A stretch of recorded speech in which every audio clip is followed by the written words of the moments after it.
The reality of hosting the NFL Draft started to set in last April when Green Bay organizers were in Detroit to witness a record 775,000 people go through the gates over the three-day event. I mean, from day one, we said it was going to be a heavy lift for the community, and everybody's done a great job, and we're excited to see these final pieces come into place and everyone playing accordingly. One of the final pieces is solidifying traffic patterns. Packers Director of Public Affairs Aaron Popke says while there will be similarities to game days, there's one major difference with the draft. The campus opens at noon Thursday and Friday, but the picks don't start until later in the evening. The ingress will be a little more spread out because people will arrive at different times for the day. Our anticipation is the egress, everyone leaving this site, will be a little more compact. Anticipating a lot of people stay up until near the end of the draft each day. The NFL has told Fox 11 the campus perimeter is pretty set in stone, with the public aspects centered around Lambeau Field and the Titletown District, the Resch Complex being home to back-of-house operations. Inside the footprint, there's a lot of parking spots that visitors would typically use on a game day. With those unavailable for the draft, the neighborhoods will be relied on even more for parking. We know that parking is going to look very similar to game days in their neighborhoods.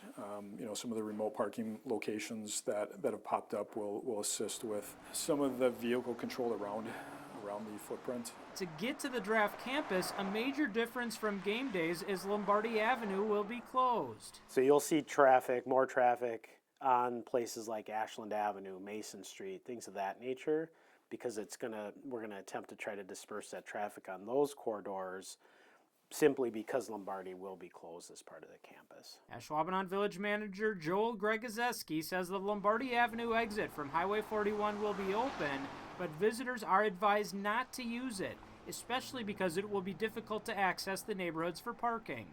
People traveling to the draft from the north, going southbound on 41, or coming west from Highway 29 are recommended to exit on Mason Street.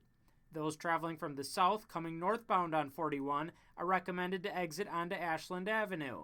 And those coming on Highway 172 should use the Oneida Street Ashland Avenue exit. There will be an exit open at Lombardi, but again, most of the traffic's going to be encouraged to get off at these other points in order to disperse the traffic, so it doesn't create a backup situation on incoming traffic to the draft campus. A location for rideshare and shuttle pickup and drop-off has not been released yet.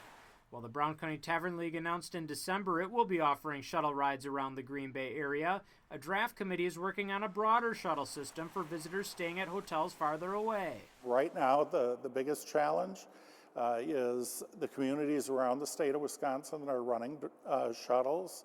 How many are you running? How often are you running them? And they're trying to work that out, so it's hard for us to make final plans. Brad Toll is the president and CEO of Discover Green Bay. The agency reports so far, visitors bureaus in Minocqua, Wausau, Appleton, Milwaukee, Marinette, and Door County are planning shuttles. Toll expects details will be ironed out in the next month or so. As for the people who aren't looking to make it to the draft, yet live in the area and just want to avoid all those people trying to get to the event, it's advised you don't use the highways draft goers will be taking. City streets will be a better method of travel for those 3 days. As long as you do that and avoid this zone about a mile out from the stadium on all sides where organizers believe people will park, you should be able to avoid the thick of increased traffic. Avoiding the main thoroughfares, utilizing our day-to-day routes to stay away from those things is going to be helpful. But we know it's going to be contained to that general area. We've been saying it for months. This will be the biggest event that Green Bay has ever hosted. So is it all hype? Are the people actually coming? We're going to conclude this week's series of progress reports on draft planning with a look at attendance projections and hotel bookings. That's tomorrow on Fox 11 News at 9.